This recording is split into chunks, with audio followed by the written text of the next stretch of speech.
Descubriendo el mundo con David Cañedo.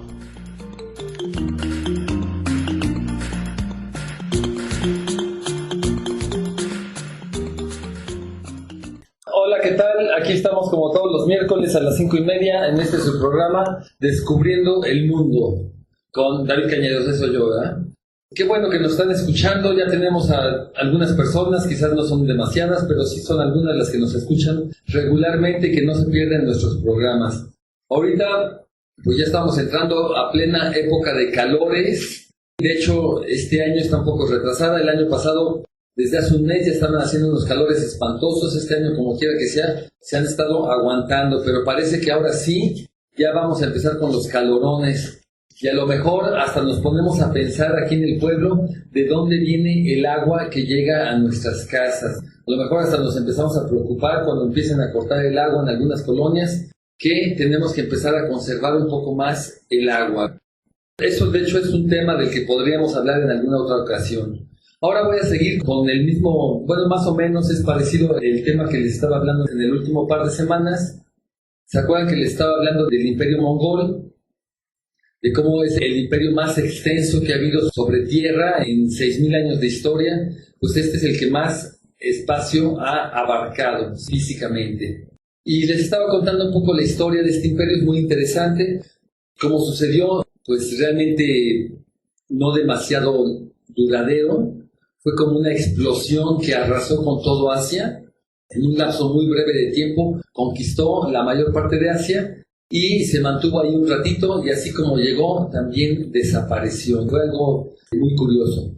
Y lo que sucede con todos estos imperios es que cuando se crean, cuando conquistan, en la fase de conquista, sí pueden ser muy crueles, pueden ser muy violentos. Toda conquista pues se basa últimamente en la violencia.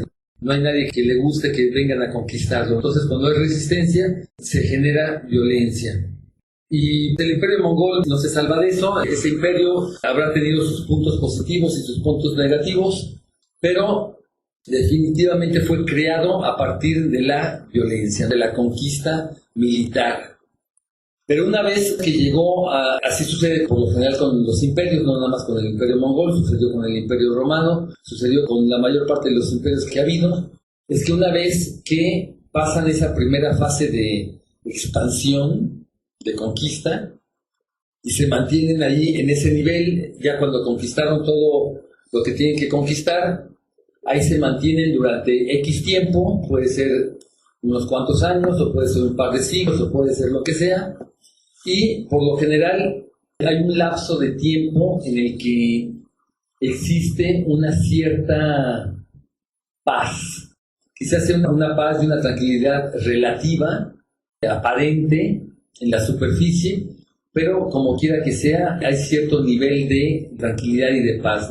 Entonces, es en esos tiempos cuando es una bonanza para el comercio, por ejemplo. Los comerciantes que viven de comprar cosas en un lado y venderlas en otro, se tienen que trasladar grandes distancias y ellos necesitan que haya caminos seguros.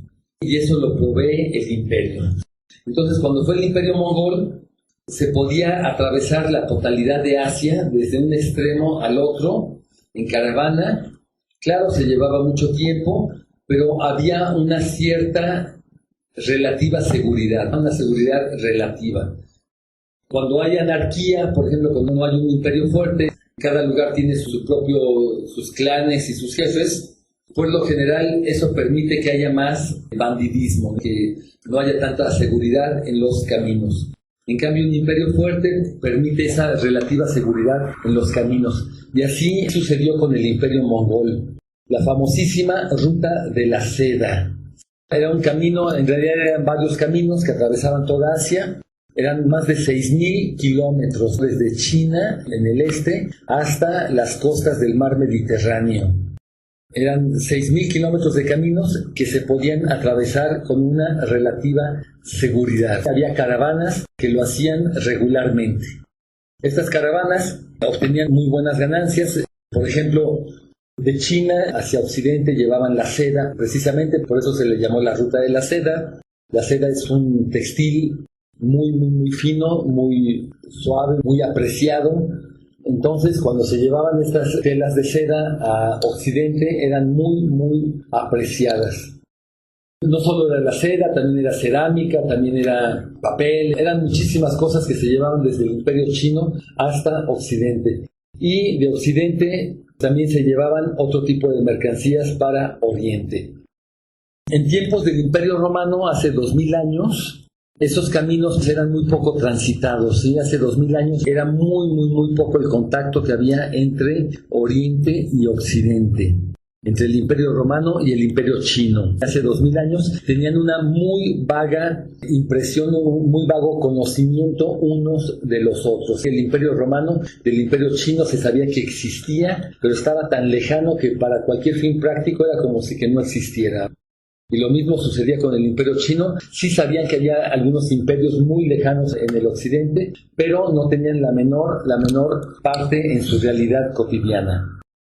Ya para el año 1250, que es el que nos ocupa cuando fue el auge del Imperio Mongol, los caminos ya eran más transitables. Y de hecho había un intercambio regular de mercancías. Las caravanas, por lo general, esas caravanas podían ser muy numerosas, pero por lo general no atravesaban todos esos 6.000 kilómetros, sino que había en varias partes se cambiaban las mercancías de caravana a caravana. Entonces podemos suponer que había una caravana que se movía en todo lo que es Asia Central, pero ya al llegar al Imperio Persa, quizás ahí se detenían y intercambiaban sus mercancías con alguna otra caravana. Bueno, pues el asunto es que esta ruta de la seda fue un muy complejo camino, lazo de unión entre estas diferentes culturas. No solo eran los reinos de Europa, sino también todos los reinos a lo largo del camino. Persia, por ejemplo, India también por ahí, aunque estaba un poco más abajo, pero también participaba en el comercio. Y en Asia Central había unas ciudades de leyenda como Samarcanda o Bukhara. Son ciudades verdaderamente de leyenda que se hacían ricas esas ciudades simplemente por permitir el paso del comercio.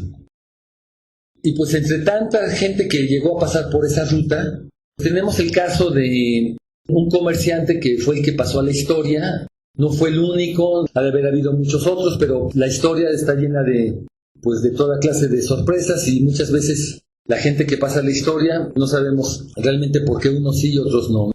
En este caso les voy a hablar un poco de un comerciante muy famoso, Marco Polo.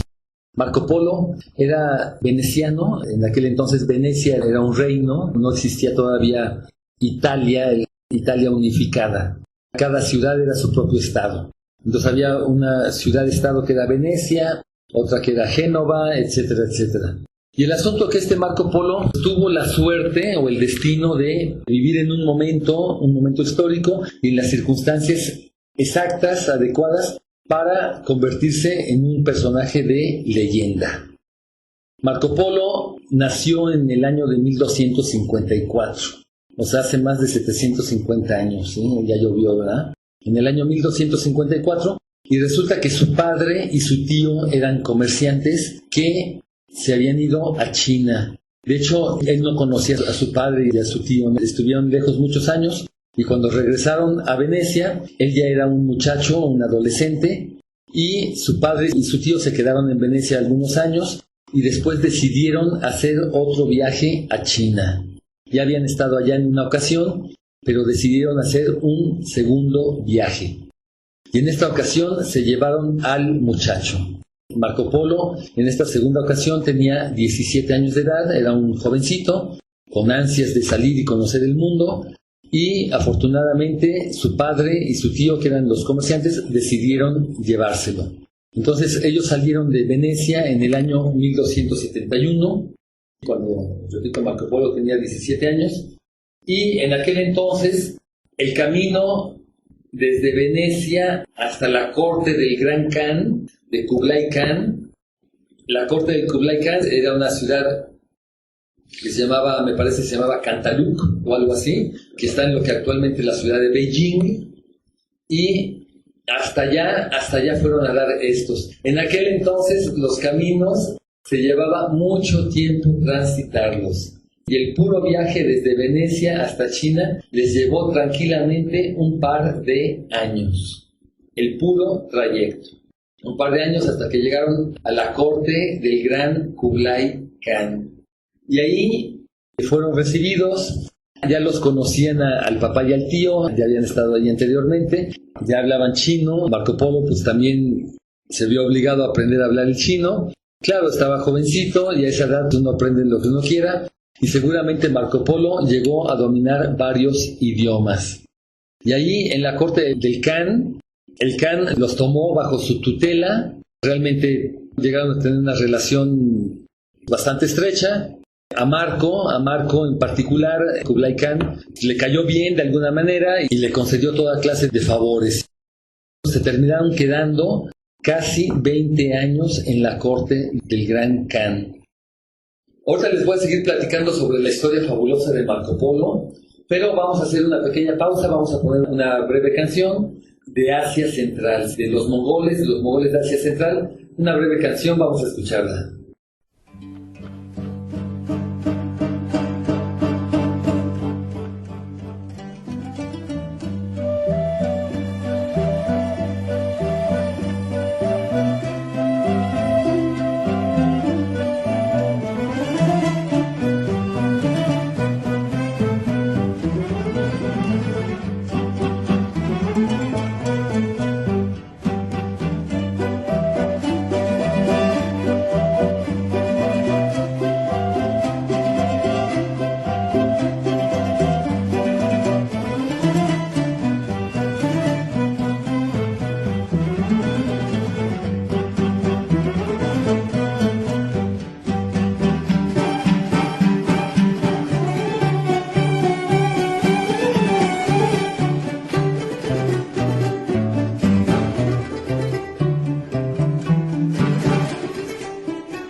Bueno, pues ¿qué les pareció? Sí, realmente es música diferente de la que escuchamos por acá. Definitivamente, cada pueblo, cada región tiene su propia música. Y es muy, muy interesante escucharlas. Nos puede gustar o nos puede no gustar, pero de todas maneras es una manera de conocer otras partes del mundo. Se podría decir que es una manera de viajar.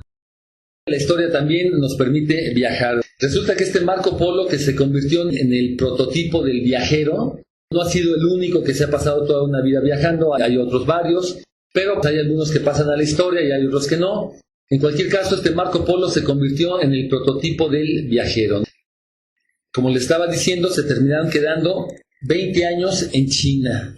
Ya hicieron toda su vida. Marco Polo fue de muchachito de 17 años y cuando regresó a Italia ya tenía 40 y tantos. Fue toda una parte de su vida, la principal parte de su vida, la que la pasó en la corte del Gran Khan.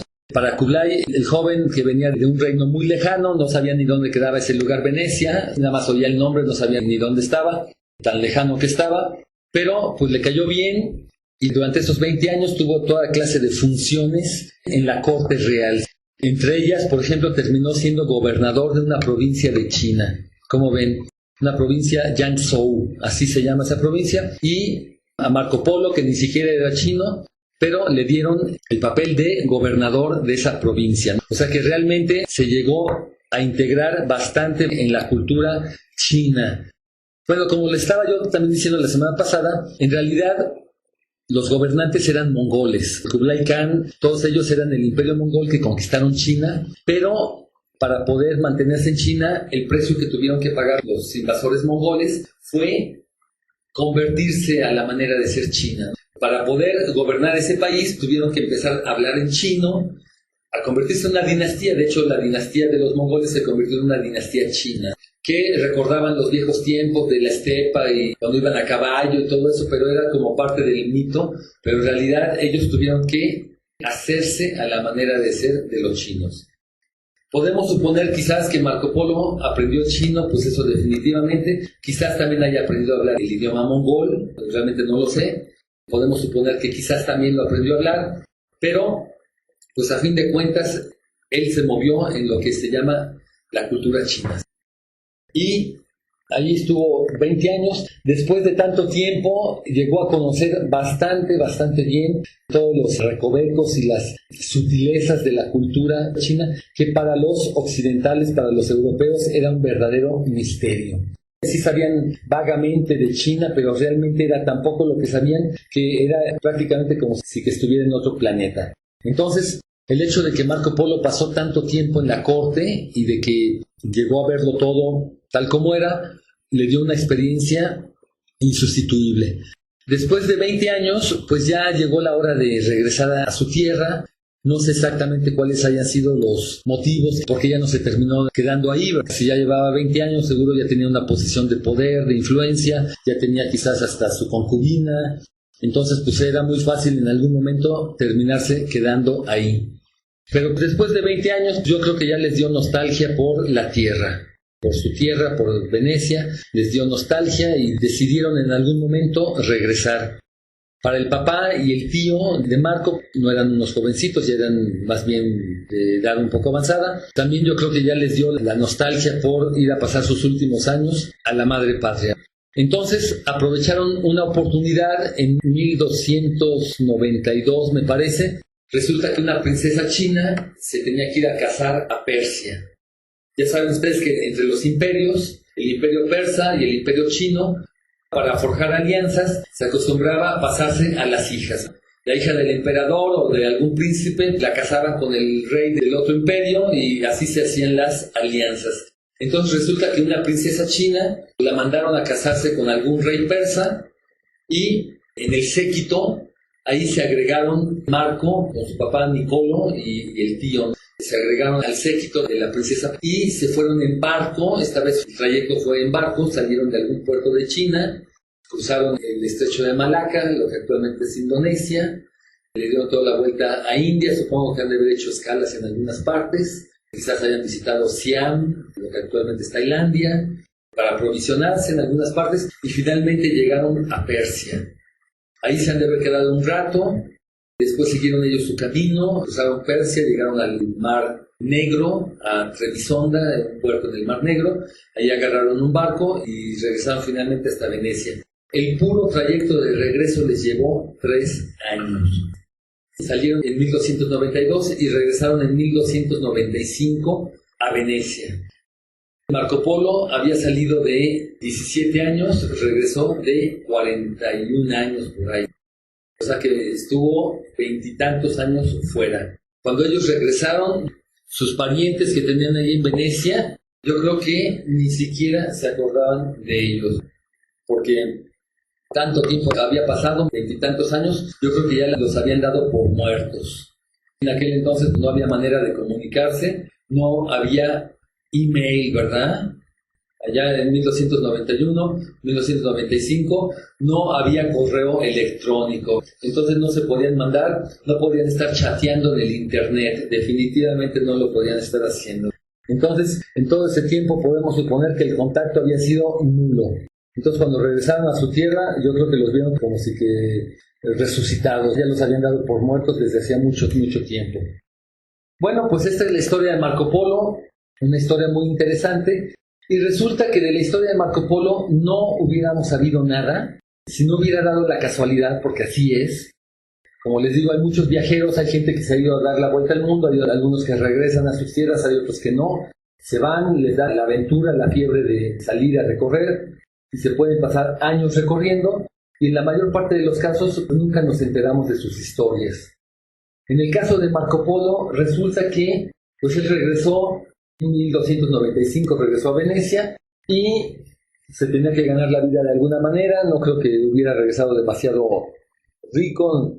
El asunto es que se metió al ejército, y en 1298 hubo una guerra entre Génova y Venecia, que eran las potencias marítimas de aquel entonces en esa parte del Mediterráneo, y a Marco Polo lo tomaron prisionero y pasó más de un año en una prisión de Génova. Y ahí en esa prisión se aburría de lo lindo, y para pasar el rato decidió escribir sus memorias. De hecho, se las estaba dictando a un compañero suyo de celda, que el compañero de celda al parecer tenía el don de escribir, y Marco Polo se puso a contarle sus historias y sus memorias a este otro señor, y de ahí salió un libro que se llamó El Libro de las Maravillas del Mundo. Casi fue una casualidad que se haya escrito ese libro, y ese libro en aquel entonces, pues en Europa todavía no conocían la imprenta, aunque Marco Polo sí llegó a conocer algún tipo de imprenta allá en China. En China ya se manejaba algún tipo de imprentas, no igual a la que desarrolló Gutenberg en Europa varios siglos después. Todos los libros se hacían por escrito. Y resulta que ese libro de Marco Polo tuvo una influencia insospechada. ¿Quién se iba a imaginar que ese libro que dictó este señor en la cárcel a un compañero de celda, que iba a cambiar prácticamente al mundo? Ese libro, el libro de las maravillas del mundo. Resulta que en Europa fue mucha gente la que lo leyó, digo, muchas es decir, porque en realidad la mayor parte de la gente pues no sabía ni leer ni escribir, pero entre la gente que le interesaban este tipo de cuestiones sí tuvo mucha influencia. Y se piensa que definitivamente tuvo que haber influido 2 siglos después a Cristóbal Colón. Cuando Cristóbal Colón se lanzó en su viaje para llegar a China por el otro lado, se piensa que definitivamente tuvo que haber sido influido por las historias de Marco Polo. Para las personas que les gustaba viajar y conocer el mundo, estos libros de Marco Polo se convirtieron en parte de, así como en una leyenda. Yo estaba leyendo un poco ese libro de Marco Polo, y las historias que cuenta de China y de todos los lugares que recorrió parecen así como leyendas, como míticas, y sin embargo Marco Polo dice que son completamente reales.